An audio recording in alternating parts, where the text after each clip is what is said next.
11 Malik villa में party, खूबसूरत मेहर। ठीक है समझ गई, कहकर मरियम ने कॉल डिस्कनेक्ट कर दिया और अब मेहर एक ठंडी सांस लेकर एक बार फिर अपने चेहरे पर घूंघट डालकर कमरे से बाहर निकली।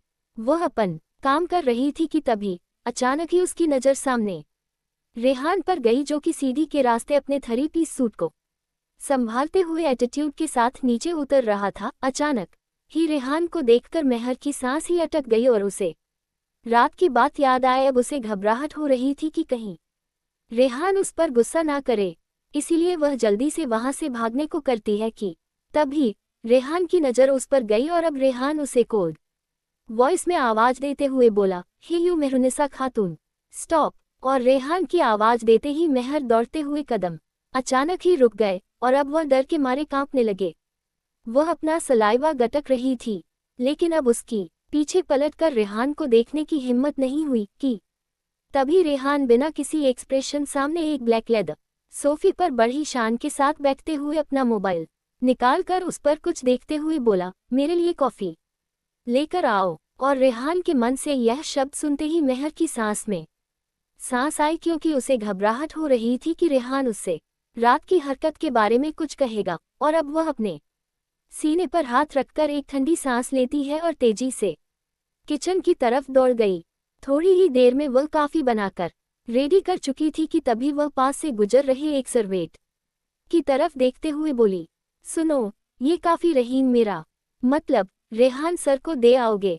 और मेहर की बात को सुनकर सर्वेंट मेहर से माफी मांगते हुए बोला, माफ कीजिएगा मेहर मैडम, मैं तो ये सारा सामान स्टोर रूम में रखने जा रहा था, वरना अगर उनकी नज़र यह बेकार सामान पर पड़ी तो फिर गुस्सा करेंगे।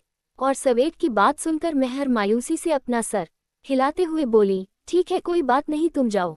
और इतना कहकर मेहर ना चाहते हुए भी खुद ही काफी का कप लेकर धीरे धीरे रेहान के पास चली गई। और अब वह घबराते हुए थोड़ा दूर होकर ही काफी का कप रेहान के ठीक सामने कांच के बड़े से कॉफी टेबल पर रखती है, जो देखकर रेहान यूं अपने मोबाइल में कुछ काम करते हुए बिना मेहर ही की तरफ देखे उसे कमांड देते हुए बोला, वहां कहाँ रख रही हो, यहाँ लाकर दो मेरे हाथ में। और अब रेहान के इस कमांड को सुनकर तो मेहर के हाथ कांपने लगे। वह घबराते हुए कॉफी का मग अपने हाथों में लेती है और धीरे धीरे रेहान की तरफ बढ़कर उसके हाथों में देने ही वाली थी कि तभी मेहर के हाथ बहुत ही बुरी तरह शेक करने लगते हैं। और रेहान, जो कि अपने मोबाइल में देखते हुए अपना हाथ कॉफी का मग लेने के लिए बढ़ाता है कि तभी अचानक ही घबराहट के मारे मेहर के हाथ से काफी का मग छूट गया और वह गरम गरम कॉफी मेहर के हाथ पर गिर गई। आ की आवाज के साथ मेहर तुरंत ही अपना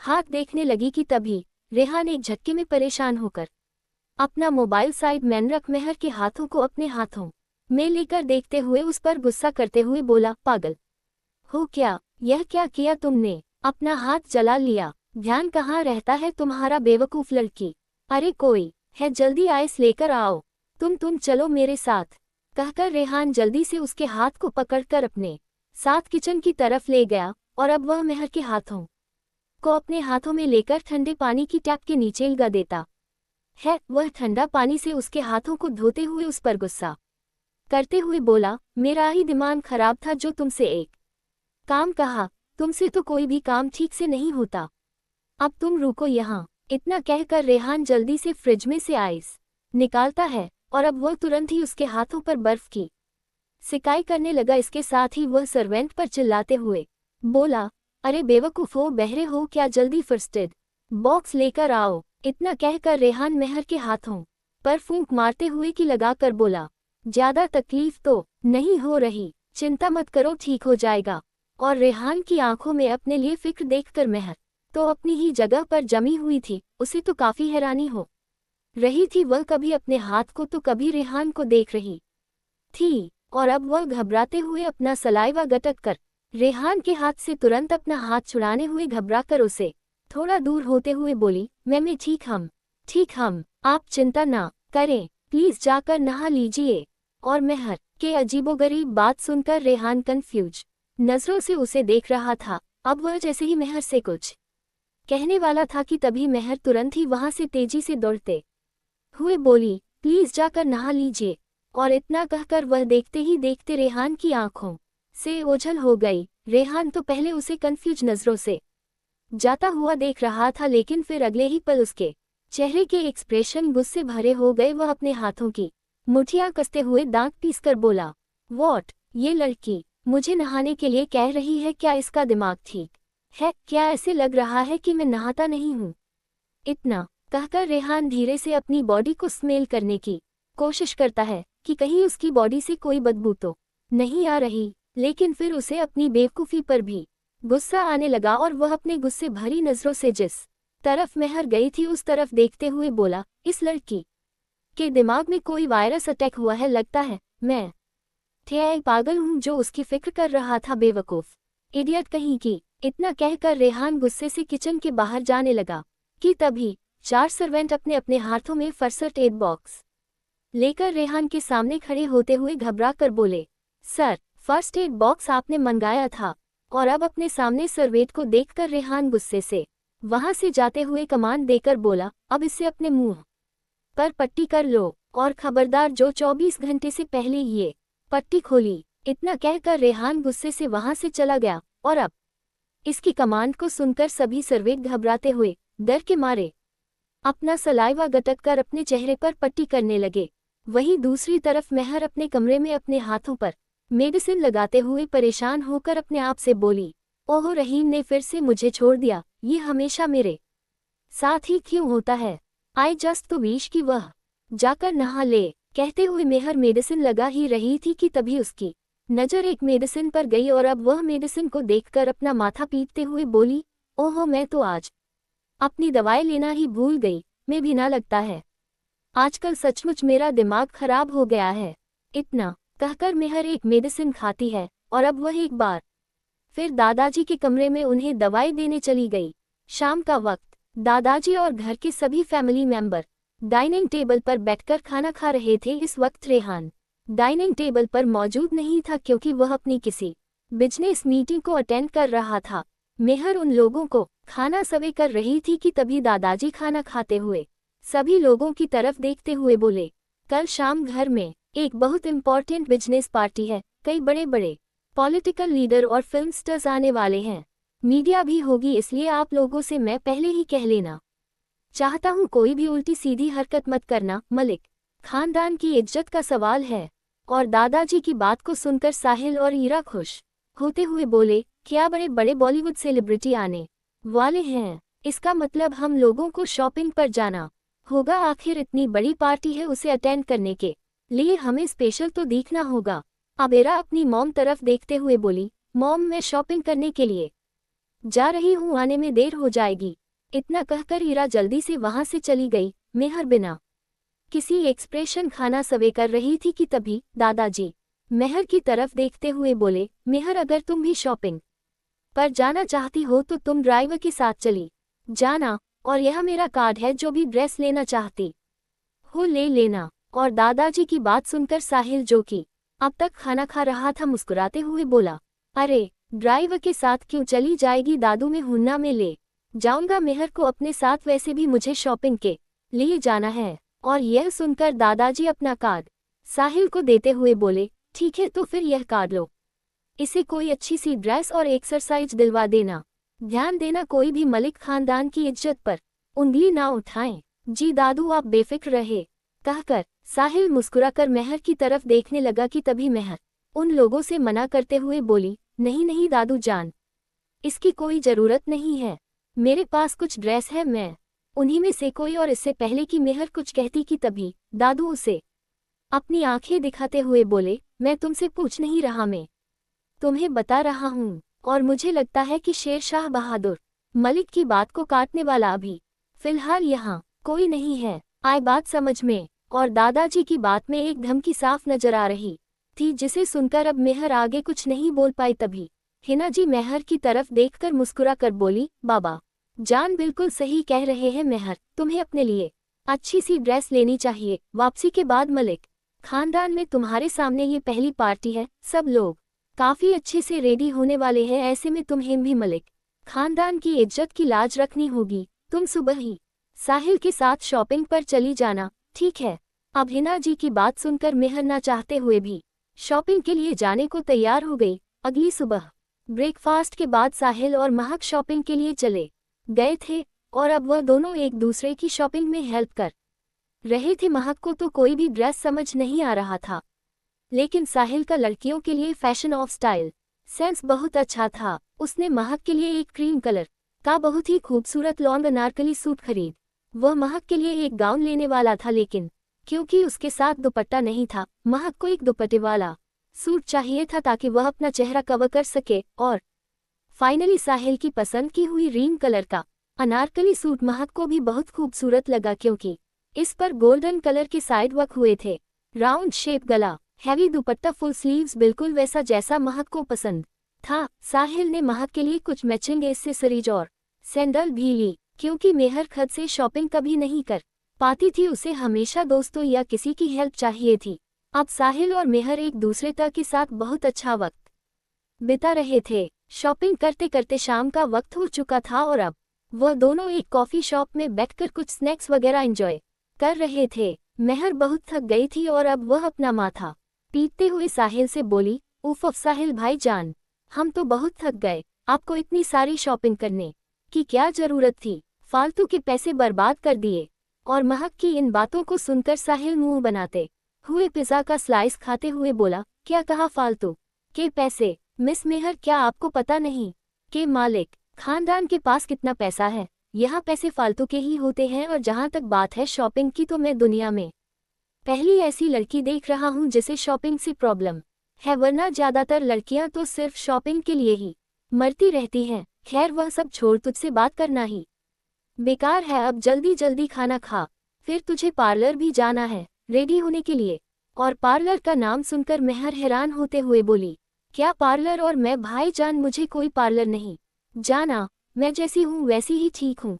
और वैसे भी मैं ज्यादा मेकअप करके करूँगी भी क्या, मुझे तो वैसे ही अपना चेहरा कवर करके रहना है। और मैं बहुत थक गई हूँ, मुझे अब कहीं नहीं जाना, मैं तो सीधा घर जाऊंगी। हाँ। और मेहर की बात साहिल अपना सर झटक कर रह गया। अच्छा बाबा ठीक है, हम घर चलते हैं अब। खुश थोड़ी ही देर में वह लोग घर पहुंच चुके थे और अब देखते ही देखते हैं मलिक विला में एक बहुत ही शानदार पार्टी का अरेंजमेंट हो चुका था, जिसमें बहुत बड़े बड़े सेलिब्रिटी और बिजनेसमैन आए थे। दरअसल रेहान ने एक बहुत ही बड़ी बिजनेस डील क्रैक की थी और अब उसका नाम दुनिया के टॉप 10 लोगों में शामिल हो चुका था। यह उसी की सक्सेस पार्टी थी। ये अपॉर्चुनिटी पाना इतना आसान नहीं था। सभी मीडिया रिपोर्ट्स रेहान का इंटरव्यू लेना चाहते थे। देखते ही देखते आज पूरा मलिक खानदान इस पार्टी में शरीक हुआ। आज हिना जी भी इस पार्टी में शामिल हुई थी, क्योंकि दादाजी के ऑर्डर थे। आज सभी लोग इस पार्टी को ज्वाइन करेंगे। ईरा और साहिल तो बहुत खुश थे, क्योंकि यहाँ बिजनेसमैन के साथ साथ फिल्म सेलिब्रिटी भी आने वाले थे। ईरा तो लड़कों पर चांस मारना चाहती थी, लेकिन साहिल सिर्फ सेलिब्रिटी को देखना और मिलना चाहता था। मेहर भी काफी खुश थी, लेकिन फिलहाल वह अपनी एक्साइटमेंट किसी को दिखा नहीं रही थी। वह अपने कमरे में रेडी हो रही थी कि तभी साहिल ने उसे कॉल करते हुए कहा, हेलो मेहर, कहाँ है तू? मैं कब से तेरा वेट कर रहा, हम तुझे रेडी होने में और कितना वक्त लगेगा?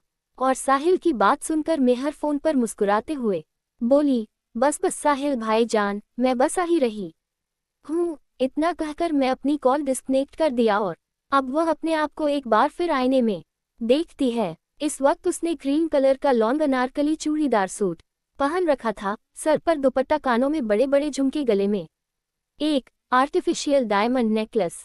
हालांकि साहिल उसके लिए रियल डायमंड नेकलेस ले रहा था, लेकिन मेहर ने इसे लेने से साफ इनकार कर दिया था। और आर्टिफिशियल डायमंड नेकलेस में भी वह बहुत ब्यूटीफुल लग रही थी। चेहरे पर लाइट मेकअप, आंखों में काजल और आईलाइनर, गुलाबी होंठ जिस पर उसने आज गुलाबी लिपस्टिक लगा रखी थी, खुले रेशमी बाल जिसे उसने हल्का सा हेयर स्टाइल कर रखा था, हाथों में चूड़ियां, पैरों में पेंसिल हाई हील सैंडल। कुल मिलाकर मेहर दिखने में आज बहुत ही ज्यादा खूबसूरत और प्यारी लग रही थी। और अब वह एक बार फिर अपने सर पर दुपट्टा रखकर बाहर की तरफ निकल गई। उसने फिलहाल अपने चेहरे पर घूंघट नहीं लिया था। और वहीं दूसरी तरफ रेहान पार्टी में सभी लोगों से मिलकर उनसे बेस्ट विशेस ले रहा था। सभी लोग उसे कांग्रेचुलेशंस कह रहे थे। रेहान के एक हाथ में वाइन का ग्लास और दूसरा हाथ पेंट की पॉकेट में था, जिसे ना चाहते हुए भी वह बार बार सबसे मिलकर थैंक यू कह रहा था। मीडिया रिपोर्टर्स उसका इंटरव्यू ले रहे थे और सक्सेस का मूल मंत्र पूछ रहे थे। रेहान अपने दादाजी के साथ सभी लोगों से मिल रहा था। इराक, जिसने इस वक्त एक घुटनों तक की बॉडी कॉन ड्रेस पहन रखी थी, जिसके कंधे फ्रिल वाले डिजाइन के थे, पैरों में हाई हील सैंडल जो कि डोरी वाले थे और घुटनों तक आ रहे थे, चेहरे पर भर भर कर मेकअप लों का हाई पोनीटेल, कानों में बड़े बड़े हप इयररिंग, आंखों में स्मोकी आई लुक, होठों पर डार्क लिपस्टिक, गले में एक नेकलेस, हाथों में डायमंड रिंग। वह दिखने में काफी ब्यूटीफुल लग रही थी। आसपास कई लड़कों का ध्यान भी वह अपनी तरफ अट्रैक्ट करने में कामयाब हो गई थी। दरअसल ईरा को शॉर्ट ड्रेस पहनना बहुत पसंद था, लेकिन क्योंकि रेहान को ये सब पसंद नहीं था, उसने घर में इस तरह की ड्रेस पहनना किसी को भी अलाउड नहीं किया था। ईरा की मॉम को इन चीज़ों से कोई प्रॉब्लम नहीं थी, क्योंकि वह जानती थी अगर रेहान उसे न मिला तो बैकअप के लिए कोई ना कोई लड़का जो हाई क्लास घर का हो ईरा के लिए चाहिए ही था। शुरू में उनका प्लान साहिल को हीरा के लिए रिजर्व करने का था, लेकिन साहिल को ईरा बिल्कुल भी पसंद नहीं थी। उन दोनों की तो आपस में बनती भी नहीं थी, इसीलिए शबाना जी का प्लान फिलहाल फेल हो गया था और अब ईरा बाहर अपने लायक किसी लड़के को देख रही थी। अब शबाना जी धीरे से हीरा के पास आकर उसके कानों के पास बोली, देखो इधर, यह बहुत अच्छा मौका है। तुम रेहान को अपने झांसे में तो ले नहीं पाए, लेकिन आज यहाँ इतने सारे बिजनेसमैन और बॉलीवुड सेलिब्रिटी हैं। आज इस मौके को अपने हाथ से जाने मत देना। कोई ना कोई लड़का पसंद कर ही लेना, क्योंकि इस मलिक हाउस में हम लोग कब तक दूसरों की दया पर रहेंगे। और वैसे भी अब तो उस नक्चरी आयशा की शादी रेहान से होने वाली है, और तुम तो जानती हो वह कितनी घमंडी है। अगर वह इस घर में बहू बनकर आ गई तो हम लोगों का जीना दुश्वार हो जाएगा। इसीलिए बेहतर है कि हम लोग पहले से ही कोई बैकअप प्लान सेट करके रखें। तुम समझ रही हो ना। और अपनी मॉम की बात सुनकर ईरा बड़े ही स्टाइल और एटीट्यूड के साथ मुस्कुराकर बोली, आप टेंशन मत लीजिए मॉम, मुझ पर भरोसा रखिए, यहाँ मेरे चाम से कोई नहीं बच पाएगा। और अपनी बेटी की बात को सुनकर शबाना जी को उसे पर गर्व हो रहा था। वही थोड़ी ही देर बाद आयशा सिद्दीकी अपने पापा फरहान सिद्दीकी के साथ भी इस पार्टी में शामिल हो चुकी थी। और क्योंकि आशा खुद एक बहुत बड़ी मॉडल थी, फरहान सिद्दीकी एक बहुत ही बड़े बिजनेसमैन थे। अब मीडिया रिपोर्टर्स उन लोगों का इंटरव्यू ले रहे थे, क्योंकि सबको पता था रेहान की शादी बहुत जल्द आशा से होने वाली है। और अब उन लोगों का बिजनेस रिलेशनशिप फैमिली रिलेशनशिप में भी बदल जाएगा, और ऐसा होते ही वह लोग और भी ज्यादा पावरफुल हो जाएंगे। आयशा मटकते हुए बड़े ही स्टाइल के साथ रेहान के बगल में आकर उसकी बाहों में अपनी बाहों लपेटकर प्यार से उसकी तरफ देखते हुए बोली, रेहान कैसे हो तुम? मैंने तुम्हें कितना मिस किया। आई एम सॉरी, उसे दिन हॉस्पिटल में मीटिंग के बाद में दोबारा आ नहीं पाए। एक्चुअली मैं एक इम्पॉर्टेंट मॉडलिंग कंसाइनमेंट के लिए आउट ऑफ इंडिया चली गई थी, और जैसे ही मुझे तुम्हारे सक्सेस पार्टी के बारे में पता चला तो मैं आज सुबह ही लौटी, क्योंकि मुझे मालूम था ये तुम्हारे लिए बहुत बड़ी अपॉर्चुनिटी वाली बात, और तुम्हारी खुशियों में शामिल होना तो मेरा फर्ज बनता है। इन शब्दों को कहते हुए आयशा के चेहरे पर एक मुस्कान थी कि तभी रेहान उसके चेहरे की तरफ देखे हुए धीरे से उसकी बाहों से अपना हाथ छुड़ाते हुए बोला, ओ रियली आयशा, तुम यहाँ मेरी खुशियों में शामिल होने आई हो? कितनी अजीब बात है ना। मैं तो सुना है कि असली रिश्तेदारी और रिलेशनशिप प्रॉब्लम दुख में साथ देते हैं। जिस वक्त मैं खुद बहुत बुरी तरह घायल था, मेरे दादू जान को हार्ट अटैक आया था, उन्हें अस्पताल में तुम्हारा हेल्प की जरूरत थी। उस वक्त तुम सिर्फ 10 मिनट उनसे मिलकर चली गई, और अब तुम यहाँ मेरे साथ मेरी सक्सेस एंजॉय करने आए हो। Very good, I am impress. तुम मौके का फायदा उठाना बखूबी जानती हो। खैर, तुम यहाँ क्या कर रही हो? मीडिया वहाँ है जो वहाँ, और उन लोगों को ये शो करो कि तुम रेहान मलिक के होने वाली वाइफ हो सकता है तुम्हारी पॉपुलैरिटी थोड़ी और बढ़ जाए। बाय द वे, मुझे कुछ लोगों से मिलना है, सो प्लीज एक्सक्यूज मी। इतना कहकर रेहान बिना किसी एक्सप्रेशन आयशा को इग्नोर करके वहां से चला गया, और उसकी बातों को सुनकर आयशा उसे देखती ही रह गई कि तभी फरहान सिद्दीकी अपनी बेटी के पास आकर उसके कंधे पर हाथ रखते हुए बोले, आयशा बेटा, मैं तुमसे पहले भी कहा था तुम इतनी लापरवाह नहीं हो सकती। तुम अच्छे से पता है कि रेहान के लिए उसके दादाजी कितने इम्पोर्टेंट है। इसके बावजूद तुमने अपनी मॉडलिंग कंसाइनमेंट पर ध्यान दिया देखो बेटा, अगर ऐसा ही चलता रहा तो रेहान का दिमाग कब बदल जाए कुछ कहा नहीं जा सकता, इसलिए प्लीज थोड़ा सोच समझ कर फैसला लिया करो। अब जाओ और मनाओ उसे। और अपने डैड की बात सुनकर आयशा को भी अपनी गलती का एहसास हुआ। वह रेहान जैसे लड़के को अपने हाथों से जाने नहीं दे सकती थी और इसीलिए वह तुरंत रेहान के पीछे पीछे निकल गई कि तभी थोड़ी ही देर में मेहर जल्दी से अपने सर पर दुपट्टा संभालते हुए पार्टी में दाखिल हुई, जहां साहिल उसका पहले से ही इंतजार कर रहा था। और अब वह मेहर के सर पर टपली मारते हुए बोला, ए चूहिया, कब से तेरा इंतजार कर रहा, हम कितना वक्त लगा दिया तूने। पहले तो कह रही थी कि तुझे रेडी होने में ज्यादा वक्त नहीं लगता, और पिछले 1 घंटे से क्या मैं रेडी हो रहा था। और साहिल के अचानक करने पर मेहर जल्दी से अपने सर पर हाथ रखकर मुंह बनाकर बोली, है साहिल भाईजान, कितनी बार कहा है ऐसे मत मारिए पीछे, छोटा सा दिमाग होता है और आपके ऐसा करने से वह खराब हो गया और मैं पागल हो गई तो। हाँ पागल, और तू क्या तू दोबारा से होने वाली है? तू तो पहले ही पागल है।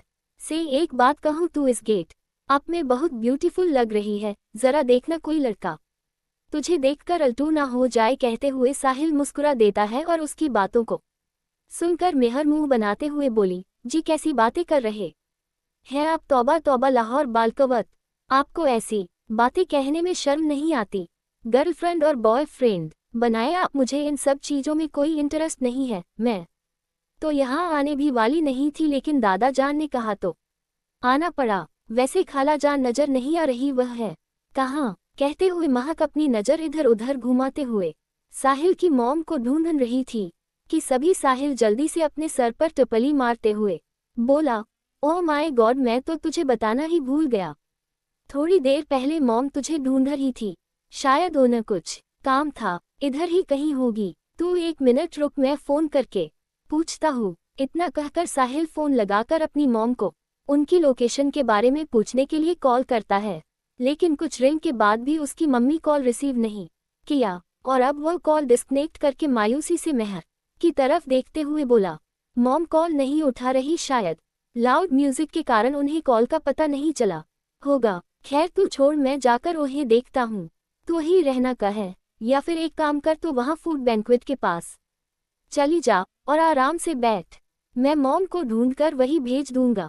साहिल की बात मानकर मेहर हाँ में सर हिलाती है और फूड बैंक्वेट की तरफ चली गई। वह मुस्कुराते हुए पूरे पार्टी में अपनी नज़र घुमाकर पार्टी को देख रही थी। इतनी धूमधाम देखकर उसे बहुत अच्छा लग रहा था, क्योंकि वो कई सालों बाद इस तरह की पार्टी को देख रही थी और क्योंकि फिलहाल वह यहाँ किसी को अच्छे से जानती नहीं थी। वह एक साइड जाकर बैठने को हुई कि तभी न जाने कैसे अचानक ही उसका पैर लड़खड़ा गया और वह किसी से बहुत जोर से टकराए। आह की आवाज के साथ ही मेहर उस शख्स की बाहों में झूल गई और घबराहट के मारे अपनी आंखें बड़ी कर सामने उस शख्स की तरफ देखने लगी। वह शख्स अपने चेहरे पर तिरछी मुस्कान लिए मेहर को देख रहा था, क्योंकि मेहर इस वक्त सचमुच बहुत खूबसूरत लग रही थी। उसके सर पर कोई दुपट्टा नहीं था। यह हो अगर आप अनजाने में बचा ले किसी माफिया की जान पर बन जाए, उसका जुनून कुछ ऐसे ही कहानी है खुशी की, जिसने 3 साल पहले बचाई है एक माफिया की जान और अब बन चुकी है उसका जुनून, जिसे पाने के लिए वह किसी भी हद तक जा सकता है। और खुशी की जा चुकी है याददाश्त, वह तो उस घटना को भूल ही चुकी है। कैसे होगी ये प्रेम कहानी पूरी जब खुशी पहुंचेगी उस माफिया के ऑफिस में उसकी सेक्रेटरी बनकर। Love CONTRECT with you. Asia का नंबर 1 न्यूरोलॉजिस्ट और हॉट सर्जन अर्जुन बजाज, जिसके पास पैसों की कोई कमी नहीं, बहुत ही ज्यादा हैंडसम और एरोगेंट, मेडिकल की दुनिया में जिसकी तूती बोलती है। लेकिन जैसा कि कहा जाता है हर इंसान परफेक्ट नहीं होता, वैसे ही अर्जुन में भी है एक समय उसकी एक अजीब बीमारी, जिसका इलाज लाख कोशिश करने के बाद भी उसे नहीं मिला। लेकिन उसकी दुनिया तब बदल जाती है जब उसकी मुलाकात होती है 19 साल की महक से और वह कर लेता है उसे जबरदस्ती शादी। आखिर ऐसी क्या वजह है जिसके लिए अर्जुन ने कर ली है महक से शादी, और ऐसी क्या बीमारी है अर्जुन को जिसका इलाज है सिर्फ महक। 12 असद अहमद खान की दीवानगी। मैं मॉम को ढूंढकर वही भेज दूंगा। साहिल की बात मानकर मेहर हाँ में सर हिलाती है और फूड बैंक्वेट की तरफ चली गई। वह मुस्कुराते हुए पूरे पार्टी में अपनी नज़र घुमाकर पार्टी को देख रही थी। इतनी धूमधाम देखकर उसे बहुत अच्छा लग रहा था, क्योंकि वो कई सालों बाद इस तरह की पार्टी को देख रही थी, और क्योंकि फिलहाल वह यहाँ किसी को अच्छे से जानती नहीं थी, वह एक साइड जाकर बैठने को हुई कि तभी न जाने कैसे अचानक ही उसका पैर लड़खड़ा गया और वह किसी से बहुत जोर से टकराड आह की आवाज के साथ ही मेहर उस शख्स की बाहों में झूल गई और घबराहट के मारे अपनी आंखें बड़ी कर सामने उस शख्स की तरफ देखने लगी। वह शख्स अपने चेहरे पर तिरछी मुस्कान लिए मेहर को देख रहा था, क्योंकि मेहर इस वक्त सचमुच बहुत खूबसूरत लग रही थी। उसके चेहरे पर कोई दुपट्टा नहीं था। उसका खूबसूरत मासूम छोटा सा चेहरा, बड़ी बड़ी चमकती हुई हरी आंखें, एक छोटी सी नाक जिसमें हीरे का कोका पहना हुआ था, होठों पर पिक लिपस्टिक, कानों में खूबसूरत डिजाइनर ईयररिंग और सर पर सलीके से रखा हुआ दुपट्टा। वह काफी सादे भाव में भी बहुत ही ज्यादा खूबसूरत लग रही थी। गालों पर नेचुरल पिंक ब्लश और डिपल, होठों के नीचे छोटा काला तिल सामने वाले शख्स का दिल लूट रहा था। वह तो बस उसकी हरी खूबसूरत आंखों में खो गया कि तभी मेहर घबराते हुए तुरंत ही खुद को उसकी बाहों से छुड़ाने की कोशिश करते हुए सीधी खड़ी हुई, और अब वह बड़ी ही शर्मिंदा होकर उसे माफी मांगते हुए बोली, जी माफ कीजिएगा, हमने देखा नहीं था। इतना कहकर मेहर वहां से जाने को हुई कि तभी उसे शख्स ने अचानक ही मेहर का हाथ पकड़ लिया और मेहर हैरानी से उसे देखने लगी, क्योंकि उसके सामने इस वक्त लगभग 35 साल का शख्स, जिसके सर पर कुछ ही बाल रह गए थे, चेहरे पर घनी दाढ़ी, वाइट कुर्ता पजामा और उसके ऊपर एक बड़ा सा ब्लैक कोट जिस पर हीरे के कुछ बटन लगे हुए थे पहने, एक हाथ में घड़ी, पैरों में मोजड़ी और आंखों पर ब्लैक शेड, अपने चेहरे पर तिरछी मुस्कान लिए मेहर का हाथ यूं ही पड़े हुए बोला, नाम क्या है तुम्हारा और यहाँ किसके साथ आए हो? किस खानदान से ताल्लुक रखती हो? इतनी बड़ी और हाई क्लास पार्टी में आए हो तो छोटे मोटे घराने से तो ताल्लुक नहीं रखती होगी। वैसे मेरा नाम है असद अहमद खान, नाम तो सुना होगा। तुम हमें बहुत पसंद आए, क्या हमसे निकाह करोगी? और उसे इंसान की बात सुनकर मेहर की आंखें फैल गई। वह इंसान जो उसे लगभग दुगनी उम्र का था, दिखने में भी कुछ खास नहीं, पेट काफी हद तक बाहर निकला हुआ था। सिर्फ एक ही मुलाकात में डायरेक्ट उससे न जाने कितने ही बातें कर चुका था। मैं उसे अपना हाथ छुड़ाने की कोशिश करते हुए थोड़ा सलीके से बोली, देखिए मेरा हाथ छोड़ दीजिए, आप गलत समझ रहे हैं। आप इस तरह की अजीबोगरीब बात हमसे मत कीजिए, जाने दीजिए हमें। कहते हुए मेहर उसे हाथ छुड़ा रही थी, लेकिन उसने मेहर का हाथ और भी कसके पकड़ते हुए अपनी गर्दन थोड़ी टेढ़ी करते हुए अलग ही अंदाज में कहा, सुनो लड़की, तुम जो कोई भी हो, तुम हमें इस तरह रिजेक्ट नहीं कर सकती। तुम जानती नहीं हो हम कौन हैं। हम मुंबई के एक बहुत ही बड़े पॉलिटिकल लीडर और हिंदुस्तान के बहुत बड़े बिजनेसमैन हैं। तुम बहुत खूबसूरत हो, तुम्हारी आंखें तुमसे भी ज्यादा खूबसूरत है, बहुत ही शकीमती। और असद अहमद खान की एक बहुत बुरी आदत है दुनिया की हर नायाब और बेशकीमती चीज अपने पास संजो कर रखने की। वैसे ही अब तुम्हें भी हमारे पास ही आना होगा, चाहे अपनी मर्जी से या जबरदस्ती से। इसीलिए बेहतर होगा बिना कोई ड्रामा किया मान जाओ। हम तुम्हें अपनी बेगम बनाकर अपनी इज्जत भी अदा करेंगे और हमारी दुनिया की मल्लिका भी बनाएंगे। तो कहो क्या फैसला है तुम्हारा? कहते हुए असद अहमद खान धीरे धीरे उसके करीब आने लगा और उसे अपनी करीब आते हुए देखकर मेहर का बदन डर के मारे कांप रहा था। उसके माथे से पसीना बह रहा था। मेहर का दिल किया कि वह खींचकर असद अहमद खान के गाल पर एक तमाचा दे मारे, लेकिन उसे घबराहट इस बात की थी कि वह उसके रहीम का मेहमान था और ऊपर से बहुत बड़ा बिजनेसमैन। अगर मेहर की वजह से उसकी इंसल्ट होती है तो इसका असर शायद रेहान पर पड़े और रेहान उसे और भी नाराज हो जाए, या फिर इतने सारे लोगों के बीच रेहान की इंसल्ट हो जो मेहर कभी नहीं चाहती थी। वैसे भी उसकी हैसियत यहाँ नौकरानी से ज्यादा तो नहीं थी। मेहर किसी तरह अपने गुस्से को कंट्रोल करते हुए असद अहमद खान के हाथों से एक बार फिर अपना हाथ छुड़ाने की कोशिश करते हुए गुस्से से दांत पीसकर बोली, देखिए खान साहब, आप चाहे जो कोई भी है, हम कहते हैं हमारा हाथ छोड़ दीजिए, वरना हमसे बड़ा कोई नहीं होगा। अगर सचमुच अपनी इज्जत चाहते हैं तो दूसरों को इज्जत देना सीखिए। एक लड़की का हाथ पकड़ने में आपको शर्म नहीं आती? उम्र देखिए अपनी और मेरी। अंकल लगते हैं आप मेरे। मैं कहती हूँ छोड़ो मेरा हाथ, वरना मैं चिल्लाऊंगी। और मेहर की धमकी को सुनकर असद अहमद खान के चेहरे के एक्सप्रेशन डार्क होने लगे। वह अचानक ही गुस्से से मेहर के हाथों को और भी जोर से पकड़ते हुए बोला, ए लड़की, औकात मत भूल अपनी। भले ही तू किसी ऊंचे खानदान से ताल्लुक रखती होगी, लेकिन असद अहमद खान के खानदान के बराबर तेरा खानदान नहीं होगा, और हम तक पहुंचाने के लिए तुम्हें बहुत जन्म लेने पड़ेंगे।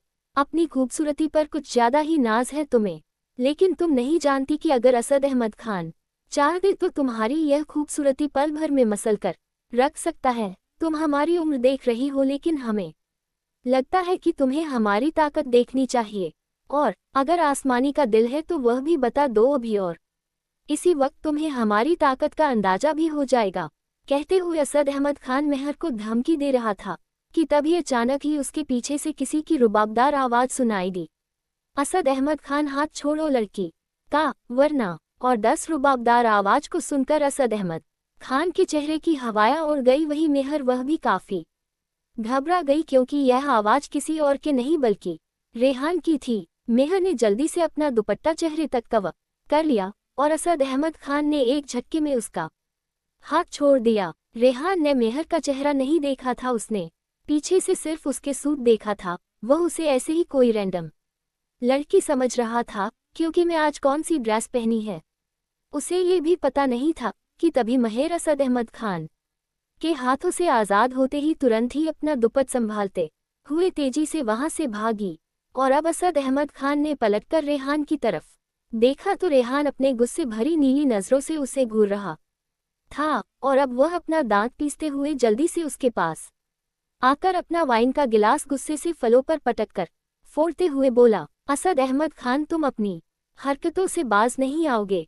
बहुत कुछ सुना था आज तक मैं तुम्हारे बारे में, और आज अपनी आंखों से देख भी लिया। सच कह रहा हूँ, दिल तो कर रहा है तुम्हारी जान ले लूं। तुम्हारी हिम्मत कैसे हुई मेरी ही पार्टी में आकर मेरी ही नाक के नीचे मेरे गेस्ट के साथ बदतमीजी करने की। असद अहमद खान, तुम भूल रहे हो मैं कौन हूँ और यह पार्टी किसकी है। रेहान मलिक, जिसे ये बिल्कुल भी बर्दाश्त नहीं कि कोई भी उसके सामने बदतमीजी करे या उसके साथ जुड़े हुए लोगों के साथ बदतमीजी कर। तुमने मेरे मेहमान के साथ बदतमीजी की। कैसे? कहते हुए रेहान के चेहरे के एक्सप्रेशन काफी डार्क थे, और उसकी बातों को सुनकर असद अहमद खान अपने चेहरे पर घबराहट छुपाए हुए होठों पर झूठी मुस्कान लाकर थोड़ा घबराते और शर्माते हुए बोला, जी वो मिस्टर मलिक, आई थिंक आप मुझे गलत समझ रहे हैं। वह कोई अनजान लड़की नहीं बल्कि मेरी फियांसे है, और मुझे थोड़ा नाराज थी तो मैं बस उसे सबक सिखा रहा था। कह रही थी कि उसे भी यहाँ की दूसरी लड़कियों को देखकर शॉर्ट ड्रेस पहनने का दिल है, लेकिन आप तो जानते हैं कि हमारे खानदान में इस तरह की ड्रेस अलाउड नहीं है। हम बहुत खानदानी लोग हैं। तो बस मैं उसे अपने तरीके से समझा रहा था। आप अच्छे से जानते हैं मैं औरत की कितनी इज्जत करता। और असद अहमद खान की बातों को सुनकर रेहान एक बार फिर गुस्से दांत पीसते हुए बोला, वह लड़की तुम्हारी चाहे जो भी लगती हो, आई डोंट केयर, लेकिन अपने झगड़े अपने घर पर सुलझाओ। असद अहमद खान, यहाँ पब्लिक प्लेस पर या रेहान मलिक की पार्टी में नहीं। हमें ये बिल्कुल भी बर्दाश्त नहीं है, समझे तुम। और रेहान की धमकी को सुनकर असद अहमद खान के चेहरे के रंग उड़ रहे थे, क्योंकि वह किसी भी कीमत पर रेहान को नाराज नहीं कर सकता था। रेहान की पावर, गुस्सा और उसकी कोल्डनेस से यहाँ लगभग हर इंसान वाकिफ था। अब असद अहमद खान बहुत बुरा फंसा था कि तभी पीछे से आयशा रेहान को देखकर मुस्कुराते हुए आवाज देते हुए बोली, रेहान तुम यहाँ क्या कर रहे हो? मैंने तुम कहाँ नहीं ढूंढा। और आयशा की आवाज सुनकर असद अहमद खान और रेहान की नज़र आयशा की तरफ गई। अहमद खान ने एक ठंडी सांस ली और उसके चेहरे पर एक हल्की सी मुस्कान आ गई। तभी आयशा रेहान और अहमद खान के पास आकर मुस्कुराकर अहमद खान को आदाब करते हुए बोली, अरे चाचा जान, आप यहाँ, आपके डैड कहाँ नहीं ढूंढ रहे? अच्छा, आप और रेहान बातें कर रहे हैं, चलिए ये तो बहुत अच्छी बात है।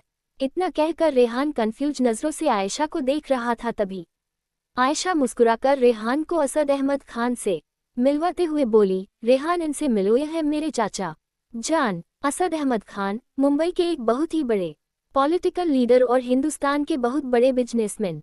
इसके अलावा हमारे चाचा जान लाहौर के एक खानदानी रईस है, जिनके खानदान अब मुंबई में बसा हुआ है। ये डैड की खास इनविटेशन पर यहाँ दिल्ली आए हैं। डैडी चाहते हैं तुम इनसे मिलो क्योंकि आगे तुम्हें मुंबई में अपने लिए जो नई कंपनी लॉन्च करनी थी उसकी लैंड डीलिंग के लिए इनकी ही परमिशन मिलने लगने वाली है। तुम तो जानते हो ना वह फिल्म एरिया है और वहां पर न्यू कंपनी लॉन्च करना कितना मुश्किल है। मैं इस बारे में जब डैड को बोला तो उन्होंने 1 मिनट में सीधा मुंबई सरकार को ही यहाँ बुलवा दिया।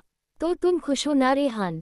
कहते कहते हुए आयशा मुस्कुराकर रेहान की बाहों में अपनी बहन लपेट लेती है और उसे कुछ ज्यादा ही चिपक रही थी। अब वह असद अहमद खान की तरफ देखते हुए बोली, चाचा जान इनसे मिलिए।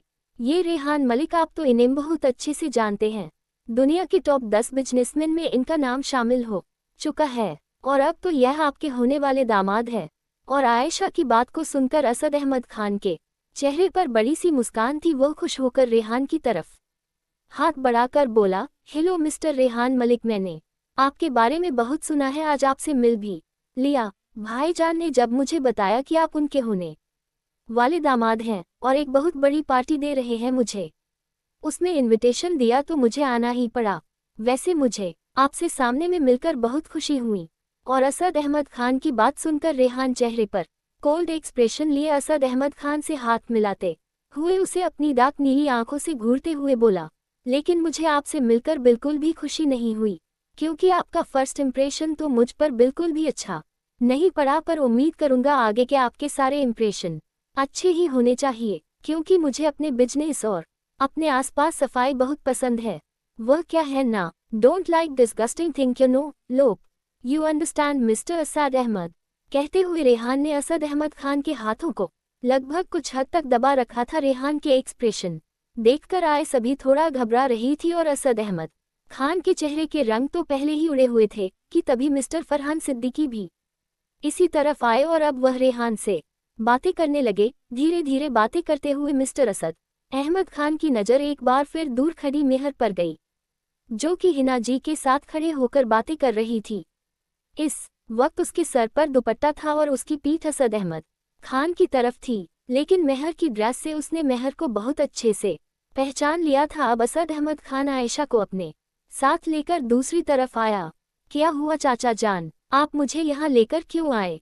और यह सुनकर असद अहमद खान आयशा को दूर खड़ी मेहर की तरफ इशारा करते हुए बोला, आयशा हम तुमसे किसी लड़की के बारे में जानना चाहते हैं, वह जो क्रीम कलर की अनारकली सूट में लड़की खड़ी है, क्या तुम उसे जानती हो? और असद अहमद खान के पूछने पर आयशा ने अपना सर घुमाकर दूर खड़ी मेहर की तरफ देखा तो वह मेहर को देखकर पूरी तरह हैरान रह गई। अब उसके कानों कुछ शब्द गूंजने लगे, वह हमारी जान है, खबरदार जो तुमने उसके साथ कोई बदतमीजी करने की कोशिश की, वह बच्ची है, उसे समझने की कोशिश करो, वह हमारी जिम्मेदारी है। और इन शब्दों को सोते ही आशा का दिमाग खराब होने लगा। उसकी खुली आंखों के सामने कुछ सीन घूमने लगे थे।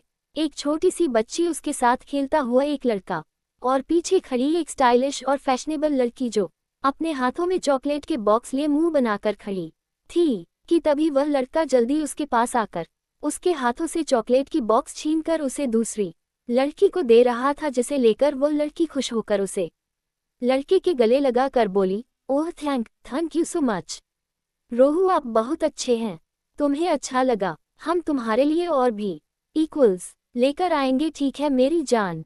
कहते हुए वह लड़का मुस्कुरा रहा था और उसकी बात को सुनकर वह छोटी बच्ची हंस रही थी।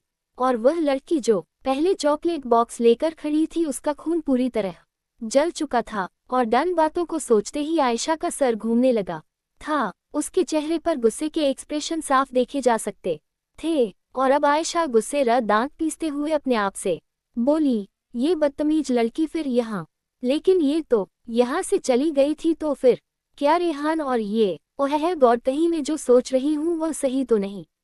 नहीं नहीं नहीं, ऐसा नहीं होना चाहिए। यह और रेहान एक घर में एक साथ, इसे तो बड़ी मुश्किल से हमने यहाँ से निकाला था, मुझे तो लगा ये हमेशा के लिए चली गई है, तो फिर आखिर हो क्या रहा है यहाँ? कहते हुए आयशा अपने आप में परेशान थी कि तभी असद अहमद खान आयशा के चेहरे पर अजीब से एक्सप्रेशन देखकर उसे होश में लाते हुए बोला, आयशा कहाँ खो गई तुम? क्या सोच रही हो बेटा, बताओ ना, क्या तुम जानती हो उस लड़की को? हाँ चाचा जान, मैं जानती हूँ उस लड़की को, लेकिन आप उसके बारे में क्यों पूछ रहे हैं? कहते हुए आयशा कंफ्यूज्ड नजरों से असद अहमद खान की तरफ देख रही थी कि तभी असद अहमद खान एक बार फिर मेहर को काफी गंदी नजरों से देखते हुए बोला, दरअसल हमें वह लड़की बहुत पसंद है और हम उससे शादी करना चाहते हैं। बस इसीलिए जानना चाहते थे। तो बताओ ना, कौन है वह लड़की, किस खानदान से ताल्लुक रखती है? और असद अहमद खान की बात सुनकर आयशा पूरी तरह हैरान थी, लेकिन फिर वह अपने चेहरे पर तिरछी मुस्कान लिए मेहर की तरफ देखते हुए बोली, लगता है आपको कोई गलतफहमी हुई है चाचा जान। कौवा अगर हंस के कपड़े पहन ले तो वह कौवा ही रहता है, हंस नहीं बनता। इस लड़की का भी कुछ यही है। ये किसी ऊंचे खानदान से ताल्लुक नहीं रखती, बल्कि एक ऊंचे खानदान में नौकरानी से भी बदतर जिंदगी है इसकी। इसके माँ बाप का कुछ आता पता नहीं है, बस रेहान मलिक के टुकड़ों और दया की मोहताज है। हमारे लिए तो ये हमारी सर्वेंट से भी गई गुजरी है, और आप इस लड़की से निकाह करना चाहते हैं। आपका दिल सचमुच बहुत बड़ा है। वैसे आपको जरूरत तो नहीं है आप जैसे खानदानी इंसान को उसके साथ निकाह करने की, लेकिन क्योंकि मैं रेहान को बहुत अच्छे से जानती हूँ, वह औरतों की बहुत इज्जत करता है तब तक जब तक कोई औरत उसके साथ बदतमीजी ना करे। अगर आपको वह लड़की पसंद है तो मैं दादा से कहूंगी वह रेहान से आपकी और उसकी शादी की बात कर लेंगे। और आयशा की बात को सुनकर असद अहमद खान के चेहरे पर तिरछी मुस्कान थी। थोड़ी ही देर बाद आयशा ने जाकर अपने दे के कानों में कुछ कहा, जिसे सुनकर फरहान सिद्दीकी के चेहरे पर कोई खास एक्सप्रेशन नहीं थे, और अब उन्होंने रेहान की तरफ देखते हुए कहा, मिस्टर रेहान, मुझे आपसे बहुत जरूरी बात करनी है आपके घर में। वह जो लड़की है, क्या नाम है उसका? मेहर। हाँ, दरअसल हमें उसके निकाह की बात करनी है। दरअसल हमारे एक रिलेटिव है, उन्हें मेहर पसंद आ गई है, तो वह चाहते हैं कि। और इससे पहले कि फरहान सिद्दीकी आगे कुछ कह पाते, रेहान उनकी बात को बीच में ही काटते हुए लगभग रुबाबदार आवाज में बोला, उनके चाहने या ना चाहने से क्या होता है? रेहान मलिक पर किसी की चाहत कम नहीं करती। वह लड़की अभी सिर्फ 18 साल की है और पढ़ाई करती है। आपकी बेटी की उम्र से भी काफी छोटी है, और फिलहाल उसका दूर दूर तक शादी का कोई प्लान नहीं है। चलिए, यह बात हम दोबारा नहीं सुनना चाहते। I hope you understand very well mister Farhan Siddiqui साहब। इन शब्दों को कहते हुए रेहान काफी सीरियस लग रहा था, और उसके चेहरे के एक्सप्रेशन देखकर उसकी डायरेक्ट बात को सुनकर मिस्टर फरहान सिद्दीकी के पास अब कोई शब्द नहीं थे। ना चाहते हुए भी वह अपने चेहरे पर भी किसी मुस्कान लाते हुए थोड़ा हिचकिचाकर बोले, लेकिन मिस्टर रेहान मलिक, एक बार मेरी बात तो सुन लीजिए। शायद आपके दादू जान का क्या फैसला भी वही होता है जो रेहान मलिक का फैसला होता है। उस लड़की का निकाह नहीं होगा और यह मेरा आखिरी फैसला है। इतना कहकर रेहान वहां से चला गया, और अब फरहान सिद्दीकी के चेहरे के एक्सप्रेशन काफी परेशानी भरे थे। फरहान सिद्दीकी जानते थे रेहान इस शादी के लिए तैयार नहीं होगा। अभी तो रेहान को यह भी नहीं पता कि यह रिश्ता आया किसकी तरफ से है। अगर वह पता चल जाता तो न जाने उसकी एक्सप्रेशन क्या होते हैं। अब फरहान सिद्दीकी ने अपने भाई को इस चीज के लिए साफ मना कर दिया था, लेकिन असद अहमद खान, जिनकी नजरों में मेहर चढ़ चुकी थी, उन्होंने अपने भाई को साफ धमकी देते हुए कहा, भाई जान, ये लड़की अब हमारी जिद बन चुकी है। हमें इसे किसी भी कीमत पर हासिल करना है। आज तक हमने आपके लिए बहुत कुछ किया है, आपके इलीगल छोटी जनेस से लेकर और भी न जाने क्या क्या, और आप हमारी एक डिमांड पूरी नहीं कर सकते। हम कुछ नहीं जानते, हमें वह लड़की चाहिए। किसी भी कीमत पर कोई भी रास्ता निकालिए, और अगर आपने हमें वह लड़की नहीं दी तो आगे से आप भी हमसे किसी भी तरह का कोई वास्ता मत रखना। ये हमारा आखिरी फैसला है। और अपने भाई की बात को सुनकर फरहान सिद्दीकी काफी परेशान हो गए। असद, मेरे भाई, तुम नहीं जानते, तुमने किसी लड़की पर नजर डाली है। वह लड़की जिसकी छतर छाया में है, वह कोई छोटा मोटा इंसान नहीं है। उसका फैसला बदलना इतनी आसान बात नहीं है। वह लड़की भले ही अनाथ है, पर उसके पीछे एक बहुत बड़ी पर्सनैलिटी खड़ी है।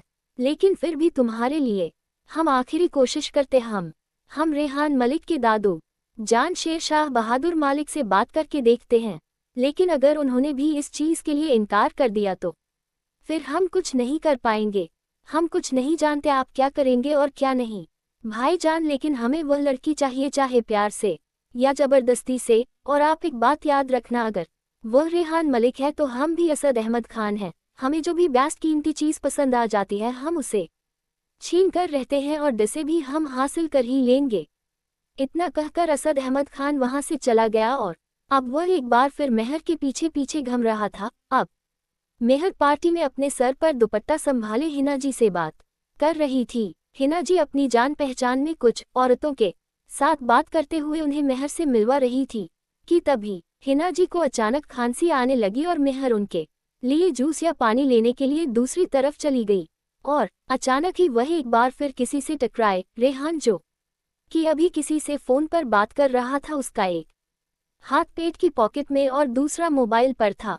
उसकी पीठ मेहर की तरफ थी। अचानक ही मेहर जब उससे टकराए उसने हड़बड़ाते हुए उसे माफी मांगी। जी माफ कीजिएगा, हमने देखा नहीं था, कहते हुए मेहर ने अपनी नज़र उठाकर देखा तो रेहान खड़ा था। उसे देखकर मेहर की आंखें फैल गई और उसने तुरंत ही अपने चेहरे पर दुपट्टा कर लिया कि तभी रेहान पलटकर मेहर की तरफ देखकर अपना फोन थोड़ा साइड में करते हुए गुस्से से बोला, तुम पागल हो क्या?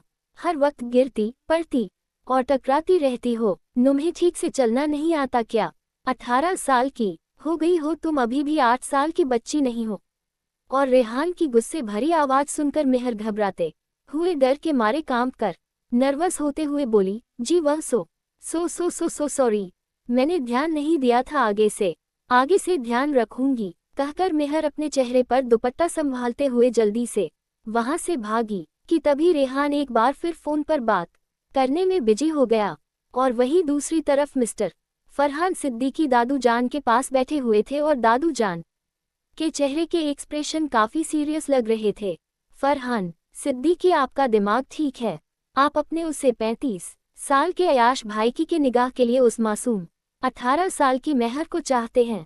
अरे वह बच्ची है आपकी आशा से भी छोटी और आप चाहते हैं कि हम उसकी शादी उसकी दुगनी उम्र की शख्स आपके भाई से कर दे। चलो एक बार के लिए उसकी उम्र को डरकर न कर भी दिया जाए, लेकिन उनकी आयु का क्या? आप अच्छे से जानते हैं उनकी पहले से ही 3 बीवियां हैं और वह भी आज की डेट में। इससे पहले वह 2 बीवियों को तलाक भी दे चुके। हम वह तो बीवियों को ऐसे बदलते हैं जैसे कपड़े बदल रहे हैं और अब उनकी नज़र हमारी उस मासूम बच्ची पर है। हमें लगता है आपको अपने दिमाग का इलाज कराना चाहिए। रेहान ने बिल्कुल सही फैसला लिया है, यह शादी किसी भी कीमत पर नहीं होगी और अगर आप चाहते हैं कि रेहान का गुस्सा आप पर न फूटो तो बेहतर होगा कि आप उसे यह न बताएं कि यह शादी का रिश्ता किसके लिए था। अब आप यहाँ से जा सकते हैं। और दादू जान की बात सुनकर फरहान सिद्दीकी उन्हें समझाने की कोशिश करते हुए बोले, एक बार फिर सोच लीजिए अंकल, ये रिश्ता बहुत कामगार हो सकता है। वैसे भी वह लड़की यहाँ सिर्फ रेहान के टुकड़ों पर ही तो पल रही है, उसके नाम के पीछे सिर्फ मलिक खानदान का सहारा है, वरना यह बात हर कोई जानता है कि उसके मन और आपका कोई ठिकाना नहीं, वह अनाथ है, ना जाने किसका गंदा खून दौड़ रहा है उसके अंदर। ऐसे में कोई भी इज्जतदार घराना उसे अपनी बहू तो नहीं बनाएगा। लेकिन ये रिश्ता बहुत ही अच्छा है। माना कि असद अहमद खान पहले से ही 2 बीवियों को तलाक देकर अभी 3 बीवियों के साथ रहते हैं, लेकिन ये भी सच है कि उनमें से किसी से भी वह मोहब्बत नहीं करते। लेकिन उन्होंने मुझे बताया कि मेहर को देखते ही उन्हें मोहब्बत हो गई है और इसीलिए वह उससे निकाह करना चाहते हैं। देखिए अंकल, ये रिश्ता करने से आपके खानदान को भी बहुत फायदा होगा। असद अहमद खान बहुत ही खानदानी है, उनका पॉलिटिकल करियर भी बहुत अच्छा है। मेहर की शादी सिर्फ असद अहमद खान से नहीं बल्कि एक ऊंचे रसूख से होगी। इससे मेहर भी खुश रहेगी। आज जिस घर में वह नौकर की तरह रहती है, वैसे ही एक ऊंचे घर में वह शहजादी और मल्लिका बनकर रहेगी। रेहान को भी बिजनेस में बहुत फायदा हो सकता है। इसे आप एक राजनीतिक गठबंधन भी समझ सकते हैं। और फरहान सिद्दीकी की बात सुनकर दादू जान उससे पर गुस्सा करते हुए बोले, फरहान तुम सचमुच पागल हो गए हो, तुम्हें समझ भी आ रहा है तुम क्या कह रहे हो? हम सिर्फ अपने राजनीतिक दायरों को मजबूत करने के लिए उसे लड़की की शादी नहीं कर सकते, और तुम मोहब्बत की बात करते हो। तुम बेवकूफ़ कैसे बना रहे हो? तुम्हें क्या लगता है हम नहीं जानते मोहब्बत का तुम लोगों से दूर दूर तक कोई वास्ता नहीं है। असद अहमद खान को लड़कियां बदलने का शौक है और बात सिर्फ 3 बीवियों की नहीं है। असद अहमद खानदान बहुत बड़ा है, आज तक की 5 बीवियों में उसकी 16 औलाद है और तुम कहते हो कि यह बिना मोहब्बत के गए तो इसके साथ मोहब्बत करेगा, उसकी तो जिंदगी ही ले लेगा। फरहान दोबारा हमसे इस बारे में कोई डिस्कशन मत करो, हमें ये रिश्ता बिल्कुल भी मंजूर नहीं है, अब तुम जा सकते हो। और अब दादू जी की बात सुनकर फरहान सिद्दीकी एक ठंडी सांस लेकर वहां से चले गए।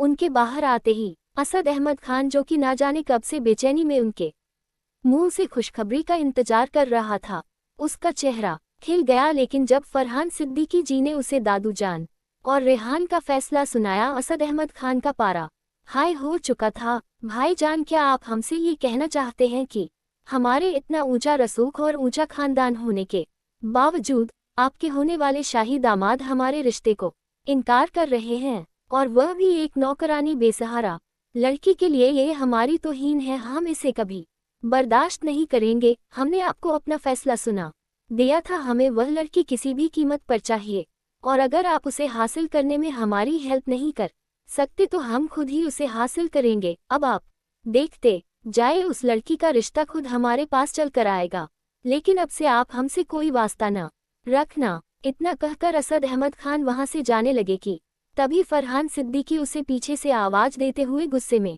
बोले, असद अहमद खान, गलती से भी ऐसी कोई गलती मत करना जिसके बाद हम तुम्हें बचा ना पाए। उसे लड़की का ख्याल अपने दिमाग से निकाल दो। रेहान मलिक की जगह अगर कोई और होता तो वह लड़की बिना निकाह के ही तुम्हारे बिस्तर पर होती, लेकिन यहाँ हम रिस्क नहीं ले सकते क्योंकि रेहान मलिक के साथ हमारी आयशा का नाम जुड़ने वाला है। हम अपने होने वाले रिश्तेदारों को नाराज नहीं कर सकते।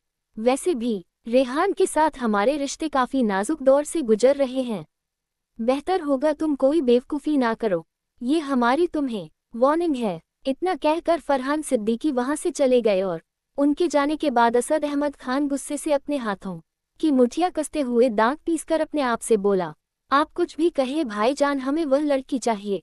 उसकी हरी आंखें उफ़ नज़र से उतरती ही नहीं। अब आप देखिएगा, ऐसा चक्कर चलाएंगे कि उसका रिश्ता खुद हम तक चल कर आएगा।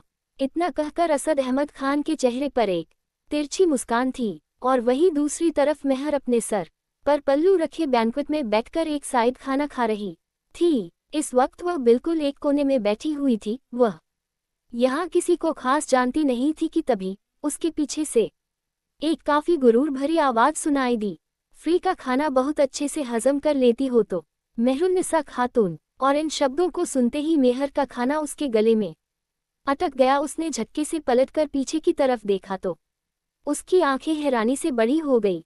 Love CONTRECT with you, Asia का नंबर 1 न्यूरोलॉजिस्ट और हार्ट सर्जन अर्जुन बजाज, जिसके पास पैसों की कोई कमी नहीं, बहुत ही ज्यादा हैंडसम और एरोगेंट, मेडिकल की दुनिया में जिसकी तूती बोलती है। लेकिन जैसा कि कहा जाता है हर इंसान परफेक्ट नहीं होता, वैसे ही अर्जुन में भी है एक समय उसकी एक अजीब बीमारी, जिसका इलाज लाख कोशिश करने के बाद भी उसे नहीं मिला। लेकिन उसकी दुनिया तब बदल जाती है जब उसकी मुलाकात होती है 19 साल की महक से, और वह कर लेता है उसे जबरदस्ती शादी। अब यही तक मिलते हैं कल दोस्तों।